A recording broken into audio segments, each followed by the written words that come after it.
Keep abreast of the developments live from the National Assembly and the Senate. On our members of Parliament. The questions. When is the construction expected to commence? The motions. Beg to give notice for the following motion. The debate. Will as many as want to say aye? The statements. A statement on an issue of general topical concern. The petitions. Order number 4, petitions. Stay tuned to KBC Channel 1 and Radio Taifa for live proceedings from both houses of Parliament from Tuesday to Thursday. Live, uncensored, unedited. KBC, your national broadcaster.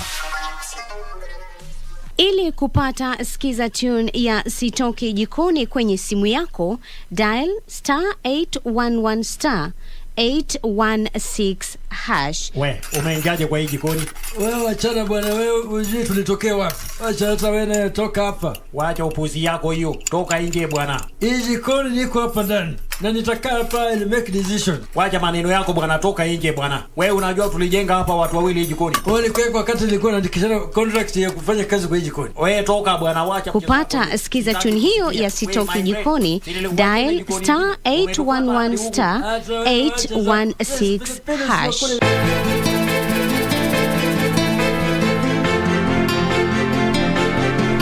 Sisi hatuna haja na yeye.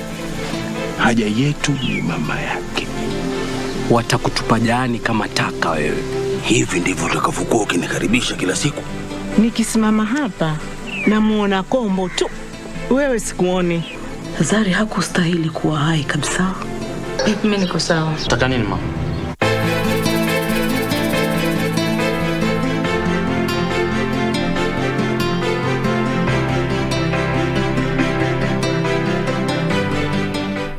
To all our prospective candidates, are you an aspiring candidate in the upcoming general elections? Do you want your agenda and manifesto to reach your voters effectively? At KBC, we have the most comprehensive and credible online platform that has profiles of all prospective candidates. Log on to www.kbc.co.ke/2022 aspirants and let Kenyans know more about you, your past achievements, your manifesto, and your development agenda once you get elected to office. What's more, the website is easy to navigate. We will create your profile, post pictures and short videos with your campaign messages at affordable hosting fees. Log on to www.kbc.co.ke/2022 aspirants today and establish your brand authority as we lead towards the forthcoming general elections.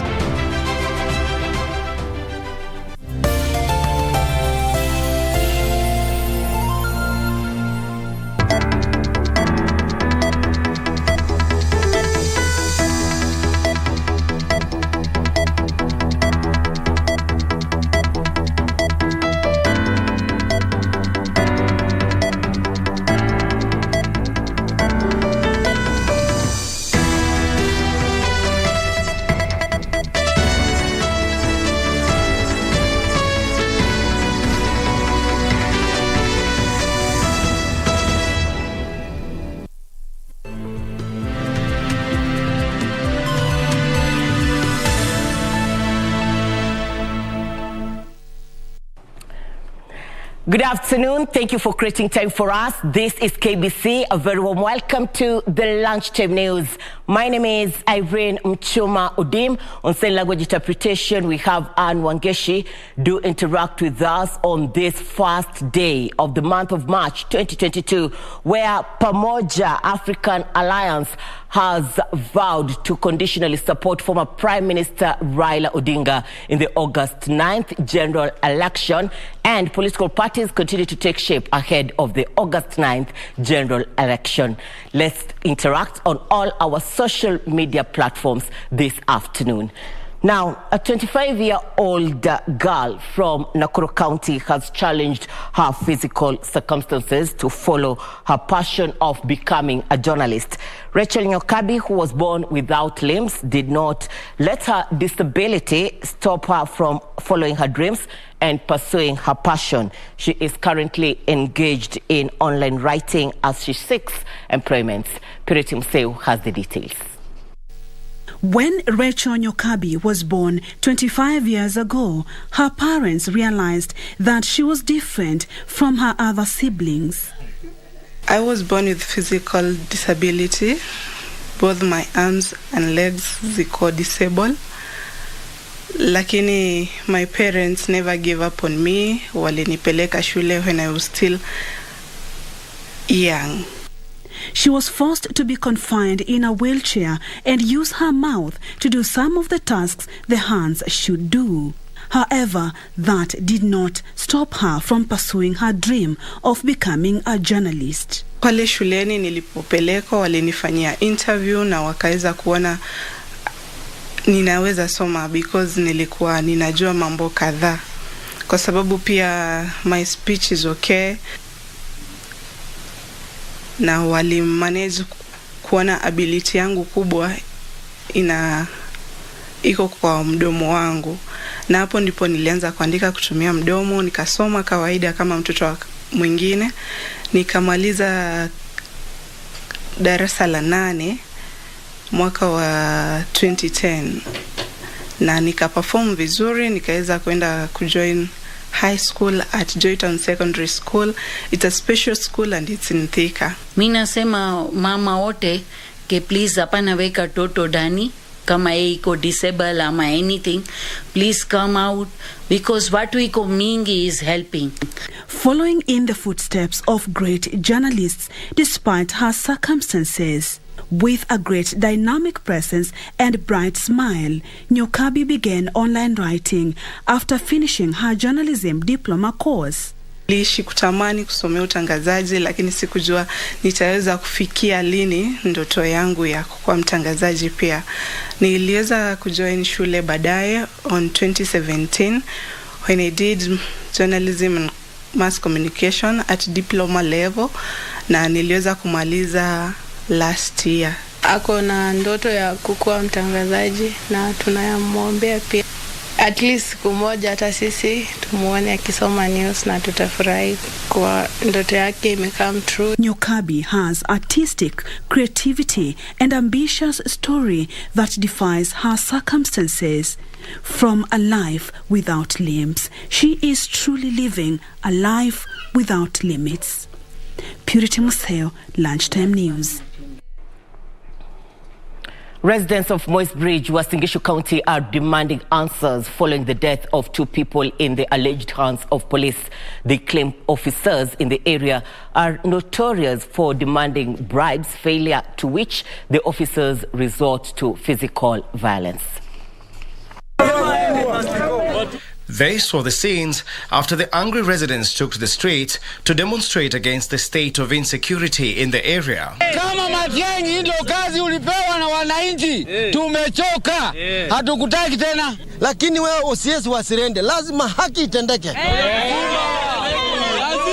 The latest being the death of a young man who fell in River Nzoia trying to run away from police after they were busted at a drinking den. Gava alikuja kukimbiza watu wa kunywa busa. Sasa wakakimbishana nao mpaka Riverside, River Nzoia. Mmoja wetu alidedi yesterday. Ndio tumemtoa leo. Walikuja hawa mapolisi hawasirende, huyu afisa huyu alikuja akatufukuza mbio. Sisi tukakimbia hapo Riverside, mtu akaanguka. Afisa ndo alimsukuma hata kuanguka. Alimsukuma akaanguka kwa maji, akaona tu akikunywa maji na akafunguka mbio badala amsaidie yana to. The residents who claim the deaths could have been prevented now want the Ministry of Internal Security to transfer the officers from the area. Ndamana kwa haki tunapigwa bulletproof. Lakini sisi kama wananchi tumechukia kitendo, tumedharau kitendo na hatujafurahia kitendo. Now, the release of an inmate is often met with jubilation by family and close friends.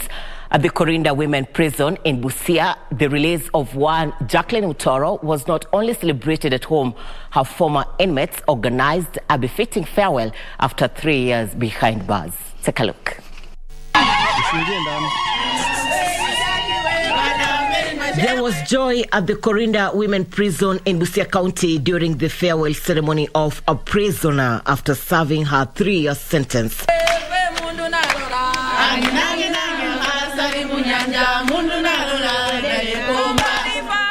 Before the goodbye salutation, Jacqueline Mutoro warmly hugged her friends at the prison. Mutoro was sentenced in 2019 for causing bodily harm to a suspected thief for robbing her shop. Nimekaa jela, nilikuwa nimefungwa miaka 3. Na siku ya leo nimefurahi maana nimemaliza kifungo changu. Narudi nyumbani kujiunga na jamii yangu. Nashukuru Mwenyezi Mungu. She noted that through her sentence, she has been able to acquire several life skills that will help her sustain her livelihood. Reintegration process inamaanisha kwamba mfungwa anarudishwa nyumbani na anarudishwa kwa hali ambayo iko ya juu. Zile makosa ambayo iliwaleta hapa si mwisho wa maisha. Tulikuwa tuna encourage ya kwamba they can take advantage of their challenges. Now I create something positive out of it. Corinda Women Prison in charge, Patricia McCalley, said she was confident the skills acquired by prisoners while serving their sentences will enable them to be self-dependent. All the rehabilitation programs that we have, which have been sponsored by our stakeholders, like the feeds, Binti Care, Clean Start, zote tumekuwa tukifanya na amekuwa akishirikiana katika hizo programs. Ujuzi ambayo nimepata hapa, nikienda nyumbani naenda kufungua biashara pia kuweza kuuza hiyo vitu ili nikaweze kujiendeleza na familia. Aendelee kuwa mtu wa Mungu, aendelee kushiriki katika mambo ya kikanisa ili aendelee kupata huduma na pia msaada wa kiroho. Her sentiments were echoed by lobby groups who added that prisoners should not be neglected when released.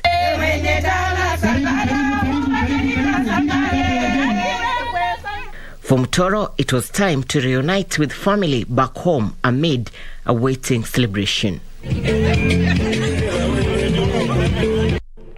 Samburu County Commissioner Henry Wafula has encouraged elders to be in the forefront in advocating for peace among communities living within the Amaya Triangle, despite government efforts to enhance security in the aforementioned areas that include Samburu, Laikipia, Baringo and Isiolo counties. Insecurity is still prevalent in those areas.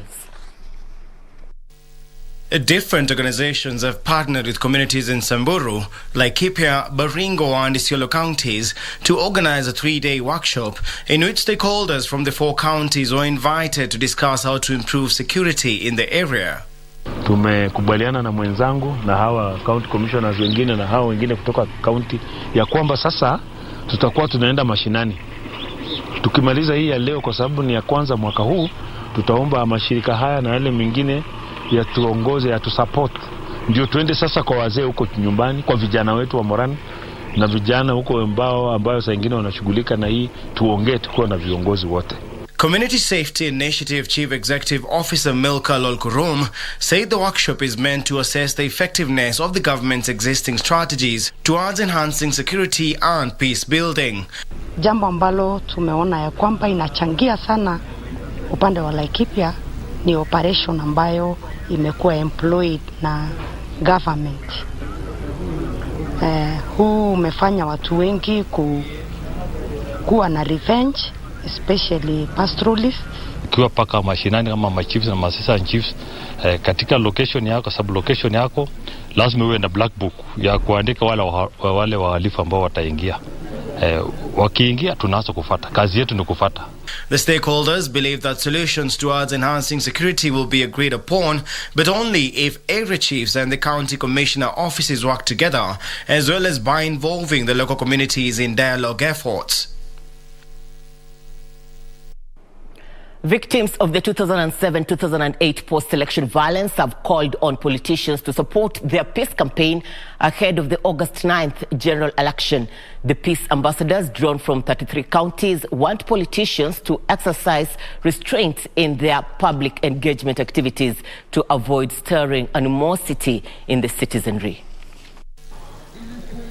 Speaking during the National Day for Internal Displaced Persons at the Nakuru Agricultural Society of Kenya grounds, the National IDP Network Chairman Patrick Githinje called on relevant authorities to crack the whip hard on inciters. Vinonda hazijapona, ni kwamba tulituliza, bado zinaendelea kuungua ndani because katika nchi yetu ya Kenya watu IDP wako wengi, wengine wako kwa camp. Saa hizi tukisema tuko na group nyingi ambazo ziko kwa mfano tuko na watu wanaitwa Moho Farm ambaye ni wale wazee wa Kongo waliletwa pale na president in 2009. Tangu 2009 wamekuwa kwa hema mpaka leo hivi. Tumetoka huko leo na bado wengi wamekufa. Githinje called on politicians to stop divisive campaigns and turn down political rhetoric, warning that the trend was setting the country on a wrong course ahead of the August general election. Wanasiasa wameanza kuleta utatanishi, tumeanza kusikia majina madoadoa, tumeanza kusikia kabila hii, tunataka kusikia region hii. Hii yote tunasema kwamba sisi tutapingana naye, na pia sisi tuko na kula, sisi ni wapiga kura na tujakuwa consulted, na tunasema kwamba tunataka kuwa consulted kwa njia ambayo tunataka kwenda mbele. Pia tunataka serikali tupatie apology na imalize hawa IDP because tumesafa siku nyingi, watu wamekufa, wengi wamejinyonga kwa sababu ya frustration. A victim of the 2007-2008 post-election skirmishes, Los Kiplangat urged the youth to resist the temptation of money from selfish politicians to cause havoc. Na tunaambia wananchi tuache vita kabisa, hata kama kura 8 na 8 tachukua, hatutaki kujua, tunataka amani yetu ya Kenya. The IDPs further claim that they are yet to be settled 15 years down the line. Ijelis Aladi for Lunchtime News. Several families in Gatoro area of Ruai who lost their property after it was destroyed by fire have received some aid from well-wishers. The affected family received foodstuff and blankets on top of a paid 1-month rent. They are now calling on the government to construct access roads in the area in case of emergencies. This is the aftermath of a fire incident at Gatoro area of Ruai in Nairobi's Kasarani area. Residents picking up the pieces from what a few hours used to be their homes. Mimi nilikuwa nimeenda sokoni. Napiganga chipo pale kwa barabara Ruai. Lakini nilikuja kwa ploti nikakuta vitu zangu zote zimechomeka. Nilikuwa na huzuni zaidi. Kuna watu wenye waliokoa mtoto, mimi nilikuja mtoto ameshaokolewa. Msima moto haikufika hata kitoko. Sisi wenyewe tulingangana lakini ikakushinda. Na amesema atatusimamia rent ya mwezi mmoja. Hiyo itatusaidia kickstart our life. Kwa hivyo tunashukuru sana. The residents can, however, afford a smile after well-wishers came to their aid. The well-wishers, led by SportPesa CEO Captain Ronald Karauri, at the same time paid for their 1-month rent before they plan on how to start their lives again. Unajua hapa Nairobi County kuna shida mingi. Hapa Kasarani, hata Kasarani Ruai ward ni kubwa sana, ni 98 square kilometers. Ukiangalia hata mabarabara, hata tukipata hizo mzima moto zikuja hapa, kufika hapa ndani itakuwa bado ni shida. Sasa unajua kuna miradi saa zingine lazima tufanye kwanza, hata kabla tufike kwa mzima moto, mabarabara lazima zifanywe, maji hata hakuna. Hizo ni vitu lazima tuanzie nazo kwanza.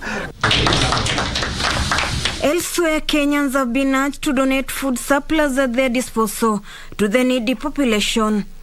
Wale wana benefit kutoka food banking out of the children's home and the Royal Outreach Mission, na imekuwa msaada kwa familia mingi.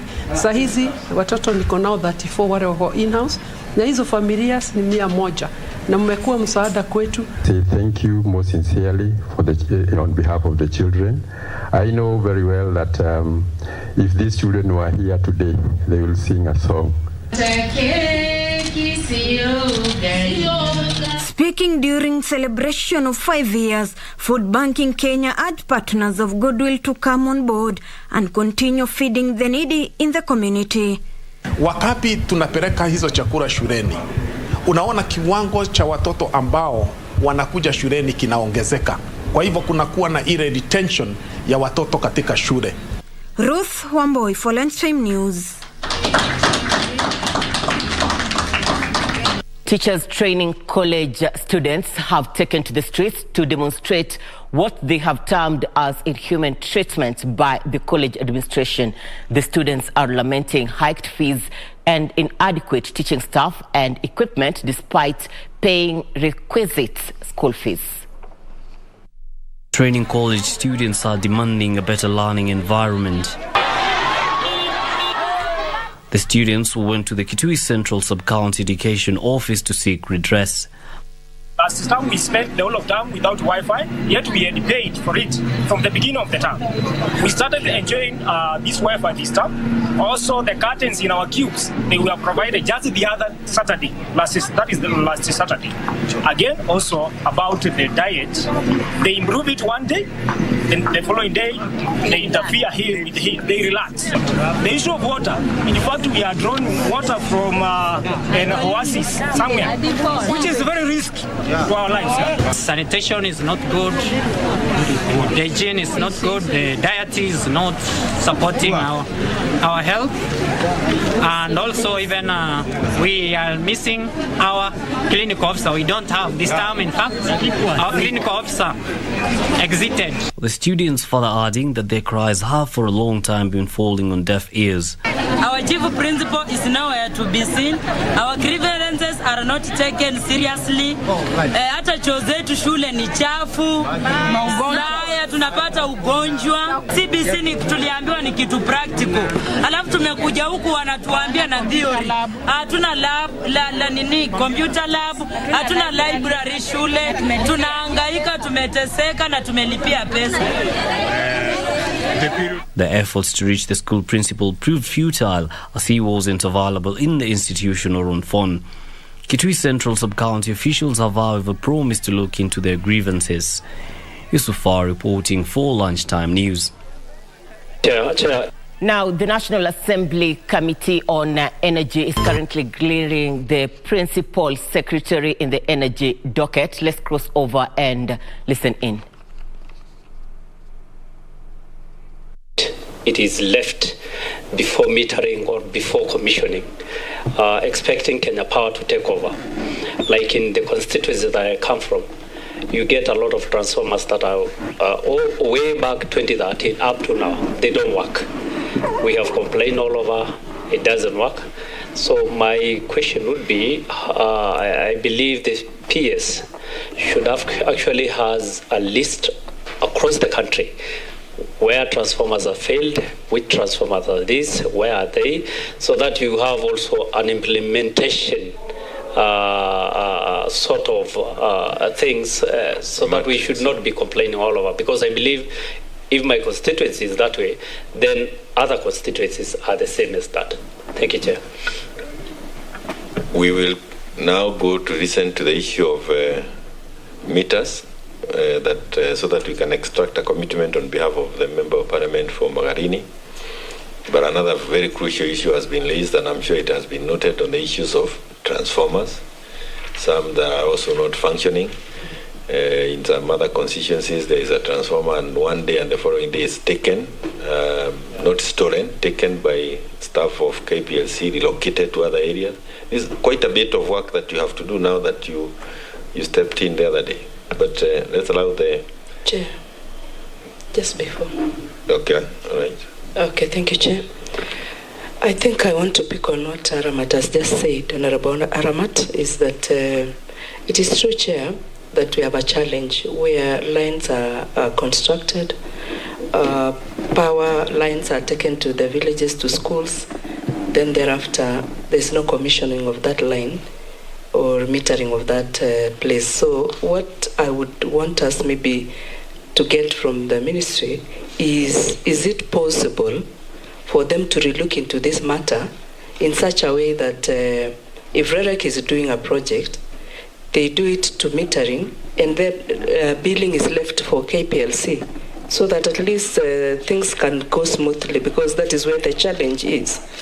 Why would it be that metering must be done by KPLC? Okay. I thought these people, both of them, have the technical know-how on doing these duties.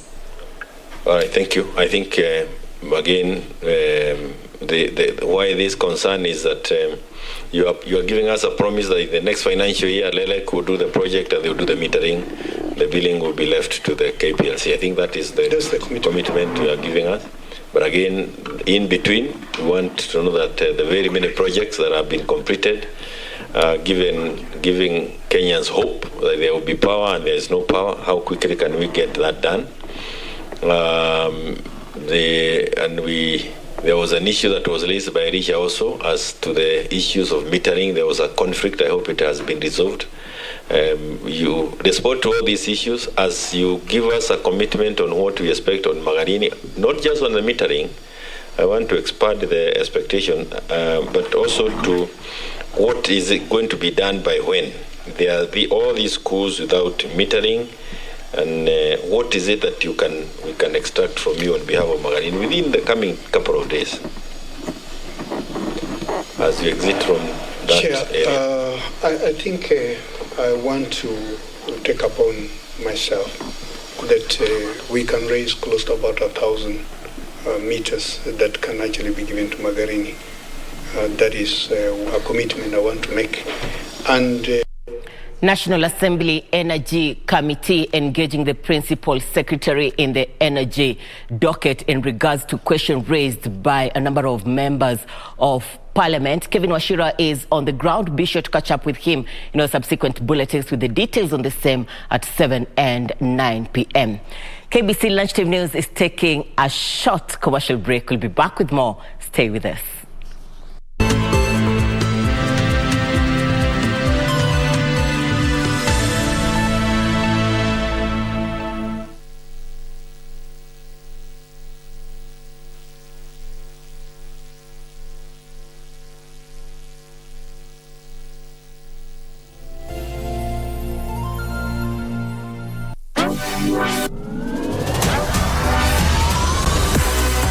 We are still keen on Germany's DFB Pokal as the quarterfinals is around the corner. In football, it is easy to be intimidated by the top flight teams, but as fate would have it, new entrants do sometimes stand the tables with their patience, perseverance, and self-belief.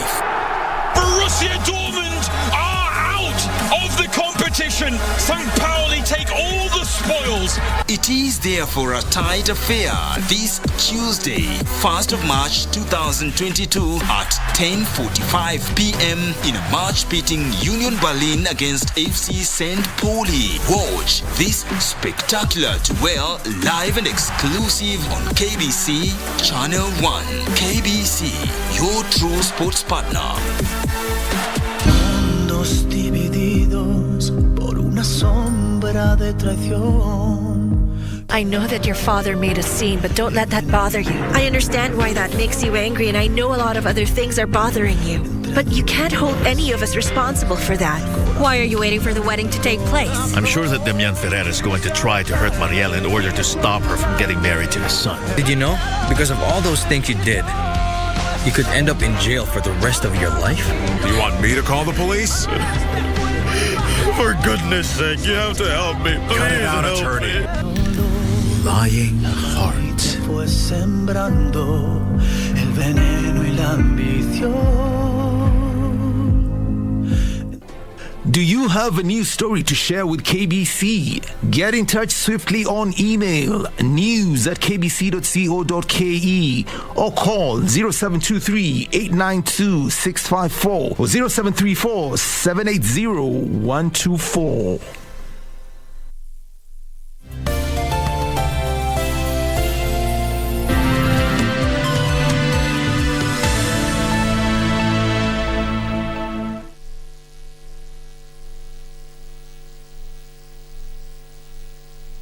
Thank you for staying with us. This is KBC. You're watching the Lunchtime News.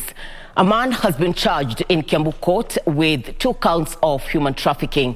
Husuman Moche is accused of being behind the alleged trafficking of 108 Ethiopians who were rescued last week in Kiambu County. Locals Chief Magistrate Diana Mochache, Husuman Moche denied harboring Ethiopian nationals for the purpose of exploitation. Moche was also charged with trafficking 47 minors. What we want first and importantly is to get the children out of wherever they are. As long as those children are there, then tumemulikwa. So first and foremost, the children out. Where are we taking the children? Can we get the children out of the police station? Also charged were 3 other suspects, Kelvin Wambui, Daniel Jamhuri and Rosemary Nyambura. Justice Mochache directed Husuman Moche be detained at the Muthaiga police station. Frederick Muki for Lunchtime News.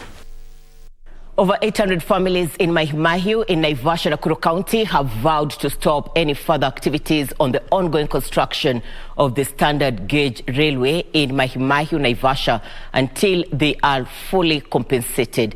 The families claim they are yet to receive any compensation 2 years down the line after they were evicted to pave way for the 2 multi-billion projects. A land tussle row pitting residents of Maimayo in Naivasha and the government is in the offing after the government commenced linking the standard gauge railway and the meter gauge railway. SGR and the MGR are already operational, serving the nearby inland container depot to the chagrin of tens of affected families. According to the group chairman Daniel Ngugi, the contractors forcefully took over the land without paying them a penny. Manyumba ni ya kukodisha, wanakomboa kwa sababu reli ilipitia mahali mtu alikuwa amejenga, nyumba yake ilibomolewa. Leo hii huyo mtu mpaka karibu wengine wamefukuzwa na malandlord. Ngugi accused the National Land Commission and Kenya Railways for their woes. Hivyo naomba tuweze kulipwa pesa zetu haraka iwezekanavyo ili na sisi tuweze kujimudu kimaisha. Maendeleo ambayo itakuja kuudhi mwananchi ni ya nini?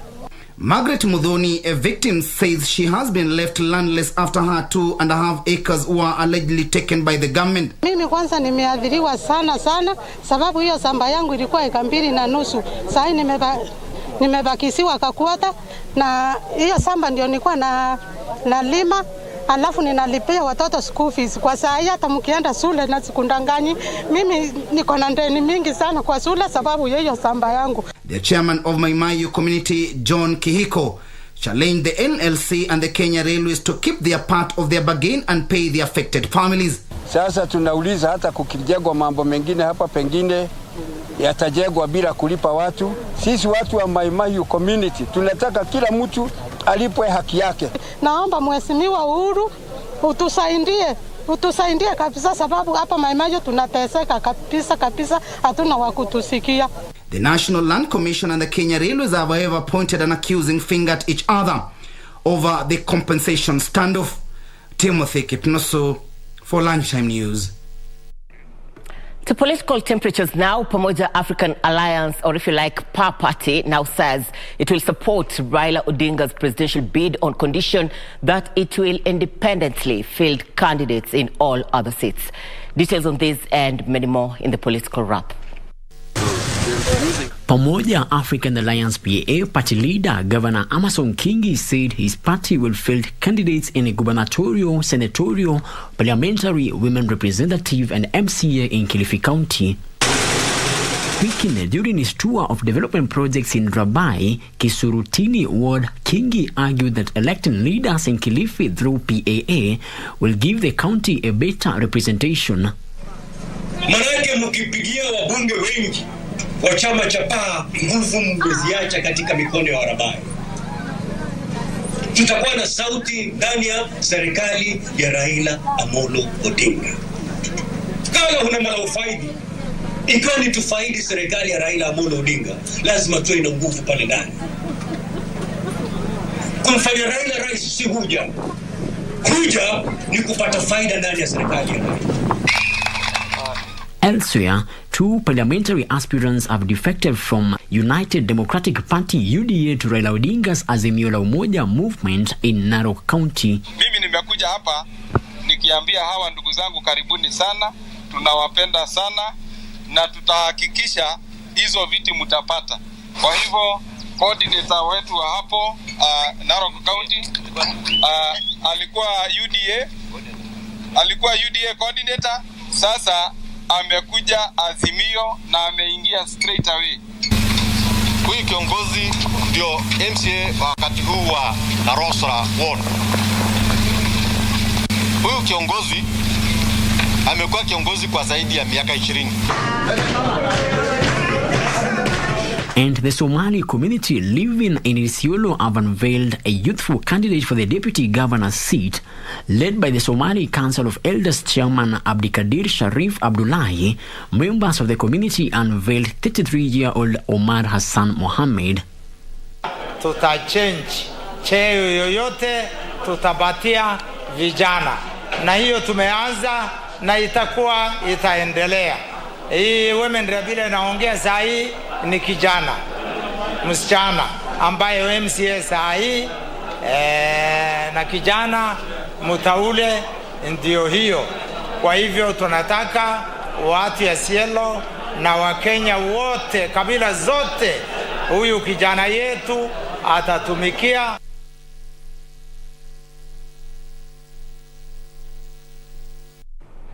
The government will continue to offer organizational support to maendeleo ya wanawake as it works towards realization of Kenya's Vision 2030 and Sustainable Development Goals, SDGs.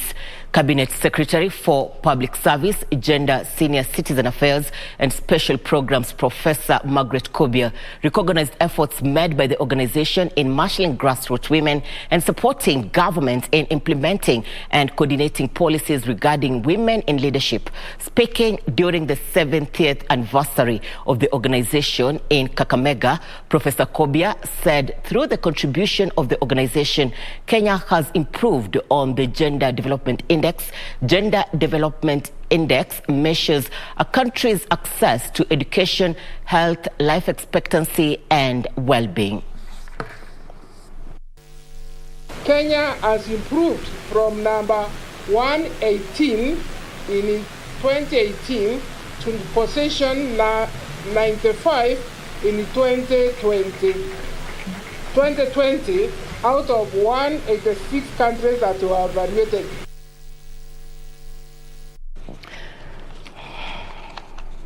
Well, let's now cross over to the Kenyatta International Conference Center, where there is a major event in regards to infrastructure in the African continent. Let's cross over and join my colleague who is on standby. Good afternoon.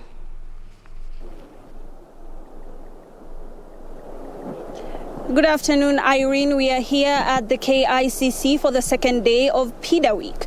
PIDA being the Program for Infrastructure Development in Africa, where we're talking matters infrastructure and how they relate to intra-Africa trade. Now, we have with us here Mr. Sylvester Kasuku, who will be telling us more on infrastructure and what we have been able to talk about. Mr. Sylvester, we were talking about the Honorable Raila Odinga yesterday said that 80% of infrastructure in Africa usually fail during the business planning stage. How is that?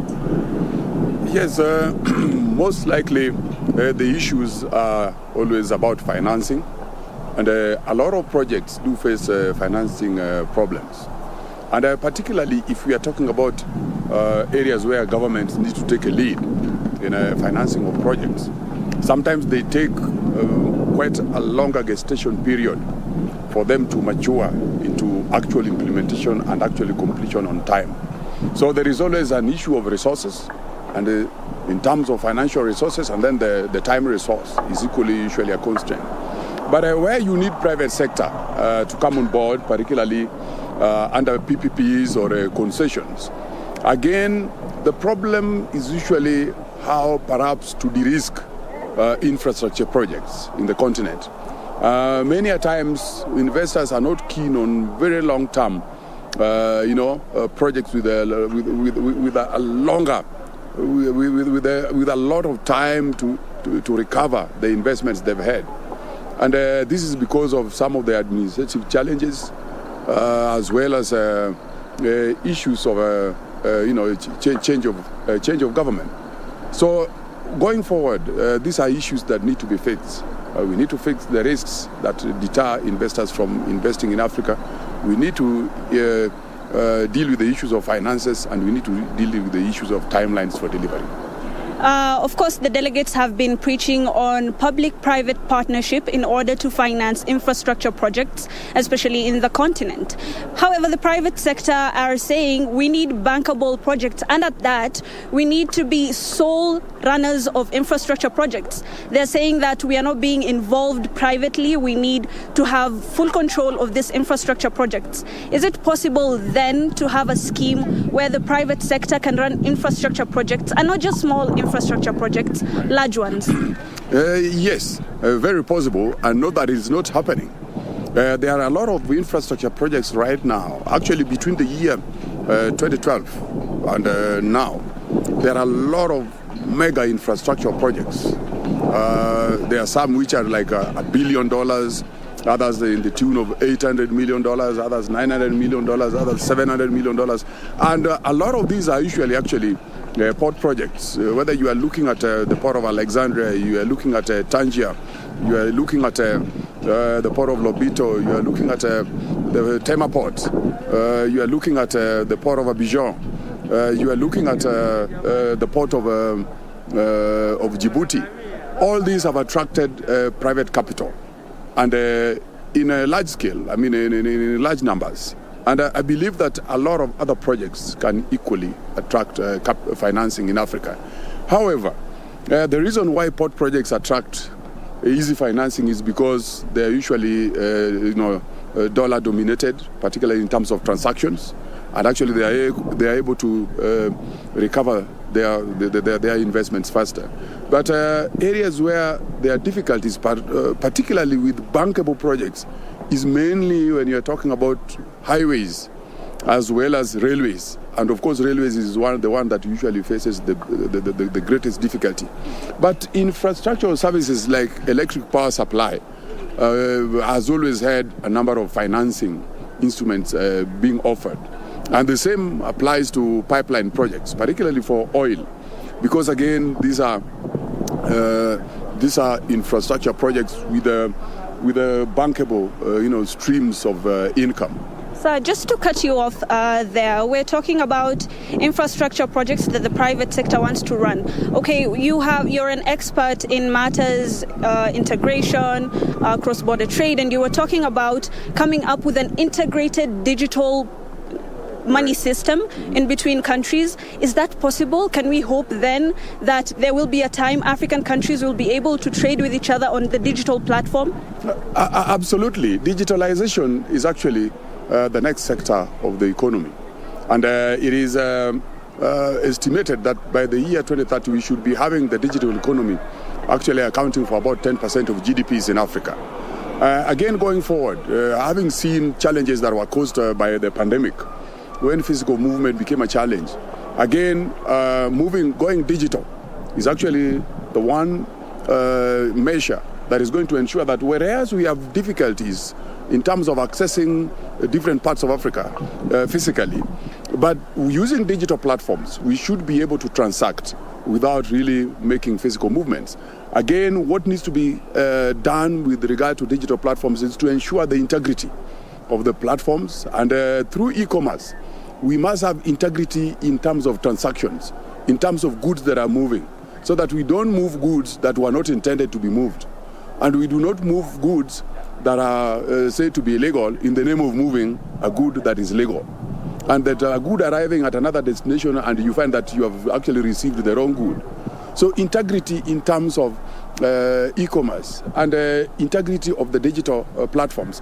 Again, African countries finding a way through which we can actually transact using currencies in Africa, having stronger integrity in terms of the exchange rates between the countries, and effecting digital payment systems, which are well regulated, not really regulated to kill the digitalization process of transacting business and of conducting e-commerce, but to facilitate that movement, and governments requiring to put their heads together to collaborate in order for us to strengthen integration of the continent as we build the physical infrastructure that is leading us to where we are going. Thank you so much, Mr. Sylvester. Unfortunately, that's all the time we have today. Thank you so much, Irene. We have been indulged by Mr. Sylvester Kasuku, who is an expert in matters infrastructure, and we have come to learn that in the future, at some point, we will be able to have a digital economy where African countries will intertrade and will be able to do payments without thinking of the consequences of currencies. Back to you in studio, Irene. Hibakside, good to have you. Be sure to catch up with her in our subsequent bulletins with more details in regards to the infrastructure conference, which is entering the second day today. Various experts from varied parts of the country and also the African continent have converged at the Kenyatta International Conference Center. In other matters, from Nairobi County to Kilifi, residents of Ganze sub-county have called for the disbandment of all group ranches in the sub-county and convert them into community land to allow locals residing within the ranches get land ownership documents. The residents who spoke during land sensitization program claimed ranches have not lived up to their purpose and have instead become a source of conflicts between pastoralists and local farmers. Bamba village in Kilifi County now want Mapotea, Biria, Mnayoni and Dola group ranches disbanded and instead communal land rights be given to different communities in the region. Residents claim ranching activities were not tenable in the area as communities still regard ranch lands belonging to their clans and have instead become a source of conflict among communities. Hizi ranchi zivunjiliwe mbali na wananchi waje wapimiwe ili kila mtu aweze kumiliki kipande chake cha ardhi. Sema kweli hizi ranches hazitusaidii. Hakuna ufugaji wowote unaoendelea. Kwa hivyo utafaidika namna gani? Hakuna. The idea ni kuna central herd ambayo watu wanafuga, wanauza, wanapata. Hivi sasa hakuna shughuli yoyote ya ranching inayoendelea. The residents who spoke out in Bamba town during a land sensitization clinic also accused the ranch directors of leasing out the ranches. Napata kwamba hizi ranches watu wameenda wamechukua loans, hata wale wengine hawakufahamu loans hizi zimechukuliwa namna gani. So at the end of the day, faida hii inaonekana inaenda kwa watu wachache. Wale walishaji huwa hata wakionyesha wakiambiwa alisheni hapa, unaona wanalisha kote, ambao sasa mwananchi wa kawaida huwa anapata hasara. Jambo hilo linaleta uhasama kwa sababu hata saa hivi ninavyoongea kuna jamaa watu mmoja ambaye yuko ndani, aliwekwa ndani, hata sasa bado yuko ndani. Kwa hiyo kashfa ya mambo ya ya ngamia. Ronald Zumbe, who is the immediate chairperson of the Biria Ranch Group, said those who mooted for the formation of ranching companies had good intention, but noted that the residents were not properly sensitized on how to carry out ranching activities. Population imeongezeka kiasi cha kwamba hata ufugaji hauwezi kuendelea. Kwa hivyo kuendelea na ufugaji, utaweka wapi ng'ombe? It's full. Zile nyumba zote kule can't be ranch any longer. Ivunjwe tu na watu wagawanyiwe. Watu wameanza kuuza mashamba katika maeneo haya. Kwa hiyo hata hizi ranches unapoziona sehemu zingine watu wameanza kukata na kuziuza, na tuna hatari ya kuwa tutakosa mahali pa kuwa tunaweza kusettle. So intention ya hamasa hii ni kwamba kwanza tuweze kuisave hii backyard of Kilifi. The group was also sensitized on the new law that requires ranches to be registered as community land. For Lunchtime News, I'm Gladys Mungai. Let's now shift focus to business matters as electricity prices continue to soar. Companies are adopting solar energy as an alternative to cut cost of production and get reliable power. The solar PV system will also substitute for diesel, amounting to a reduction of greenhouse gas emissions.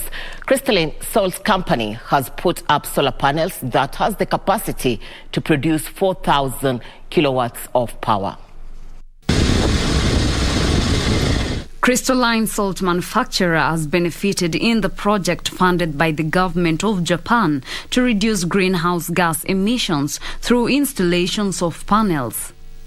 The farm's solar PV system, constructed through Japanese technology, aims to reduce GHG emissions by introducing a 991 kilowatt solar PV system, which will generate 1.6 gigawatts of clean electricity annually for salt production, and the company will save around 22% of its electricity cost.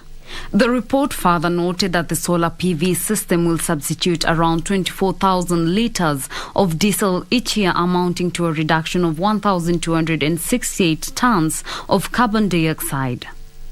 Jayesh Vekaria, the project manager of Crystalline Salt Company, said that the solar plant has been in operation for 5 years and they have been able to save electricity cost by 25%. The plant has been in operation for 5 years and we're able to save 25% on our electricity costs, and we have saved about 5,000 metric tons of carbon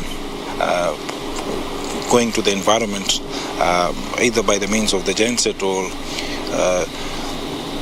basically using the power from the grid. It said that the size of the plant is 991 kilowatts, while the AC installed is 850 kilowatts, adding that the system is combined with gensets such that during the day, the gensets run at minimum loading and thus pushing much of the PV into the system, which then enables them to save about 70% on fuel cost, which is the amount of emissions saved to the environment. The day's consumption from morning 6 to evening 6, it contributes to about 30 to 40% of our requirement. So it can produce up to 850 kilowatt. So, and our demand is about 1200 kilowatt. Among the positive of the solar system is that it is maintenance free and is not prone to failure, hence production halt is reduced. Reporting for Lunchtime News, I am Teresa Mutai. A UNEP report shows that every Kenyan throws away 99 kilograms of food every year. The government is seeking to streamline the fight against hunger by addressing the role of consumer behavior in achieving the target to reduce the amount of food wastage. The Food Waste Index Report 2021 by UNEP and Waste Resources Action Program (RAP) indicates that every Kenyan throws away an average of 99 kilograms of food every year, with the country wasting a total of 5.2 tons of food every 12 months.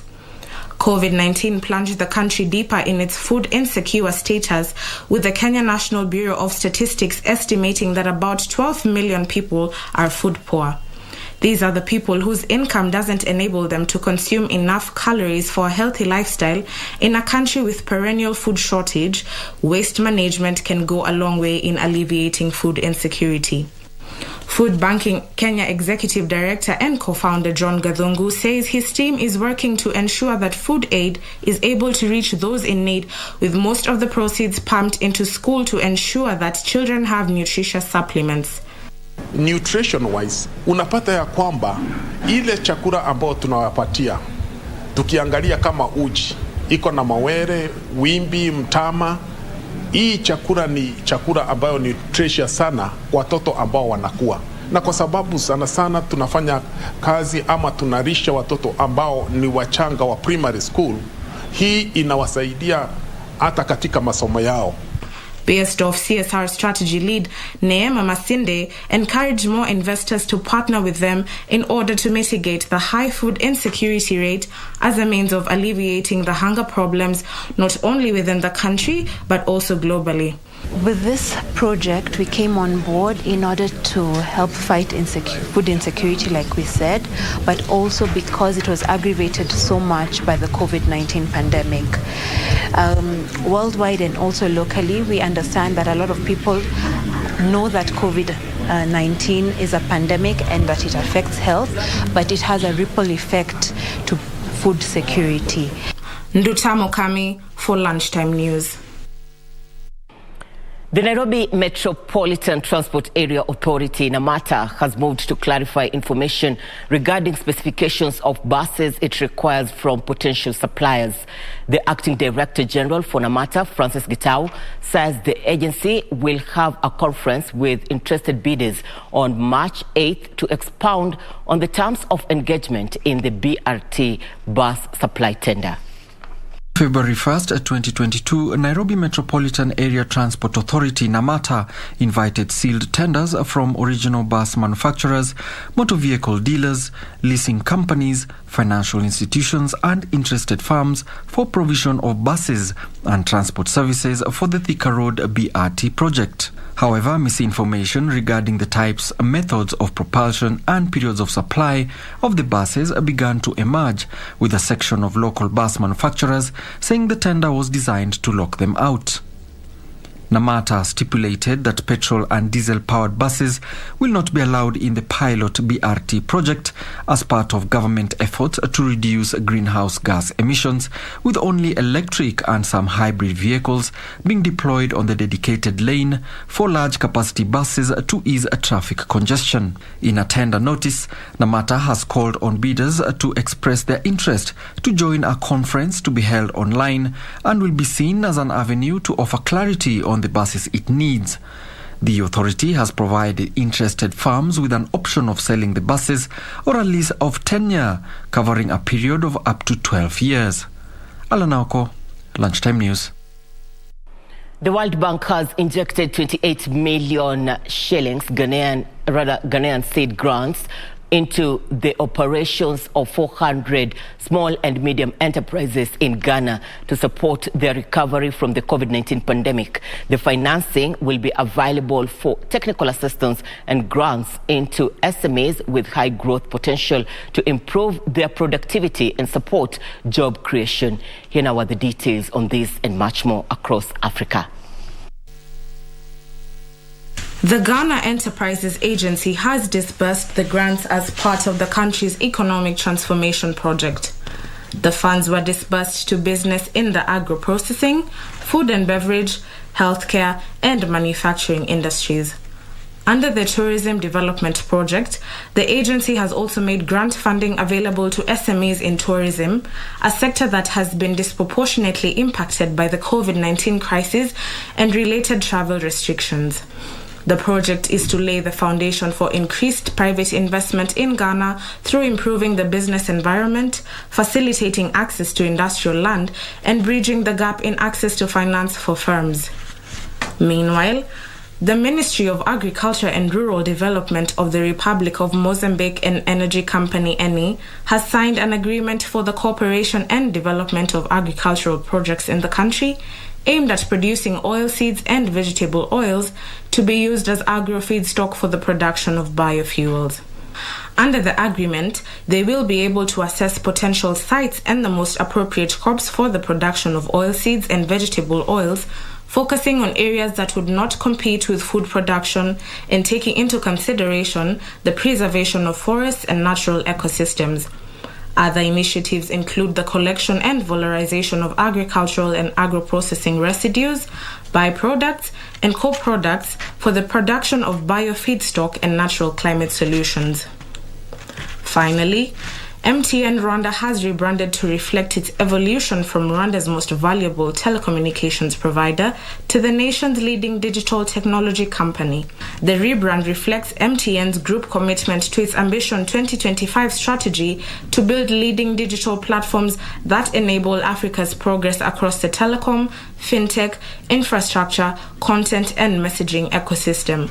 It aims to accelerate growth and unlock the value of its infrastructure assets and platforms to enable its customers to access quality services across the country.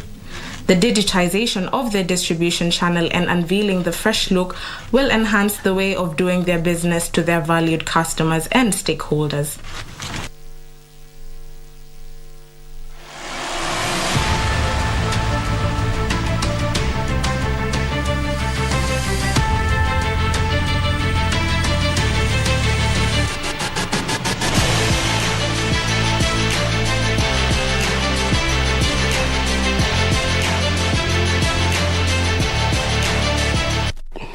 Time for Channel 1 Sports News. Russian football clubs and national teams have been suspended from all competitions by FIFA and UEFA after the country's invasion of Ukraine.